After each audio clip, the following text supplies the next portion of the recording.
Bonjour, bonjour, c'est Laurent Zett et aujourd'hui j'étais déjà en train de le lire. On va parler d'un très chouette livre qui s'appelle Petit traité des grandes vertus de André Comte-Sponteville. C'est parti.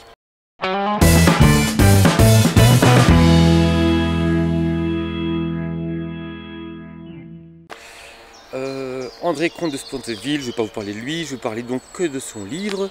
Son livre en fait résume les vertus. Et alors il y a plein de phrases très sympas. Comme par exemple, j'en cite une, c'est parce que les saisons s'oublient qu'elles se répètent. Bah, c'est génial comme phrase parce que ça invite à se dire que c'est parce qu'on ne retient pas les leçons qu'en fait on vit les mêmes problèmes et qu'en général, si on veut arrêter de revivre les mêmes problèmes, il faut changer soi-même. Donc ça c'est très chouette, il y en a plein d'autres. Être poli, c'est se conduire comme si l'on était vertueux. Comme si l'on était vertueux, pas comme si on l'était vraiment, hein, mais on fait semblant de l'être. Parce que c'est vrai qu'en finalement la politesse, c'est un peu ne pas être honnête, mais la politesse c'est ne pas être honnête, ne pas dire ce qu'on pense, et s'arranger pour que ça passe et bien se faire voir et correspondre à l'étiquette. Donc est-ce qu'on préfère quelqu'un d'honnête qui va dire ce que tu as fait à manger c'est pas bon, en fait j'ai pas tellement aimé, il peut le dire à un bon moment, hein, ou bien quelqu'un qui va dire non ce que tu as fait c'était génial, alors qu'en fait il a tout vomi après dans les toilettes, c'est ça la politesse. Et donc il y a un tas de petites phrases comme ça très chouettes, on voit que c'est quelqu'un qui est très instruit qui écrit ça. Mais en fait, moi ce qui m'a le plus marqué dans ce livre, c'est pas ça. Moi ce qui m'a le plus marqué dans ce livre, je vous lis un autre texte. Il s'agit de jouir le plus possible, le mieux possible, mais par une intensification de la sensation et de la conscience qu'on prend, et non par la multiplication indéfinie de ces objets. Pauvre Don Juan qui a besoin de tant de femmes, pauvre alcoolique qui a besoin de tant boire, pauvre goinfre qui a besoin de tant manger, Épicure, apprenez à prendre plutôt les plaisirs comme ils viennent. C'est super pertinent ça. Parce que moi aujourd'hui je suis entouré de gens qui disent oui je suis épicurien, je me laisse vivre, et qui en fait plongent dans la consommation en étant malheureux. Je vois bien que ça marche pas. Mais alors ils mangent. Ils mangent pas forcément à manger, hein, je veux dire, ils cherchent à remplir le trou. Ils cherchent des grandes vacances, enfin ce qu'ils veulent en grand, et ça ne suffit jamais. En fait ils n'apprécient jamais vraiment. Et ils sont dans l'extrême consommation, et ici parfois ils piqûrent. Et en fait les piqûres c'est pas du tout ça, c'est apprécier comme elles viennent. Si j'ai faim et que j'ai mangé, que je suis rassasié, bah, peut-être que je vais voir une fleur, que je vais la respirer, que je vais l'apprécier. Ça c'est être épicurien.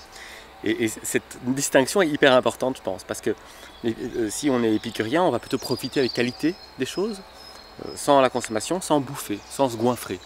Et sinon bah, la déviance, c'est plutôt l'inverse, c'est quand on doit se précipiter pour remplir le vide. Donc voilà, donc vous voyez ce livre, Petit traité des grandes vertus, il est plein de petites phrases très pertinentes. Donc moi c'est un livre que j'ai bien aimé, et je le dis jamais, mais pour une fois je vous conseille d'aller voir sur mon site web, parce que j'ai fait la liste des petites phrases, et vraiment ça va vous prendre 2 minutes, c'est très chouette, c'est très riche. Mais néanmoins, dans ce livre, Petit traité des grandes vertus, il y a un truc qui est très intéressant, une réflexion qui est très intéressante, c'est qu'il prend toutes les vertus. Le courage, la force, la valeur, je sais pas moi, la tempérance. Et en fait, quand on parle de ces vertus, on a l'impression que c'est quelque chose de génial, que c'est un truc, que c'est les gens bien qui sont courageux, ou les gens bien qui sont forts. Et il invite à la réflexion que pas du tout. Qu'en fait, le courage, c'est une force, ok, enfin c'est une force, c'est une vertu en l'occurrence, mais je veux dire, c'est quelque chose qui nous rend plus forts, qui permet d'atteindre peut-être plus d'objectifs, mais si on est mauvais, ça peut faire du mal. Si on est bon, ça fait du bien. Et qu'en fait, les vertus, de manière générale, l'intelligence, c'est très bien si on est quelqu'un de bien. Mais ça peut être très mauvais quand on est quelqu'un de mauvais. Et donc, il dissocie le fait que les vertus soient quelque chose de bien ou de mal.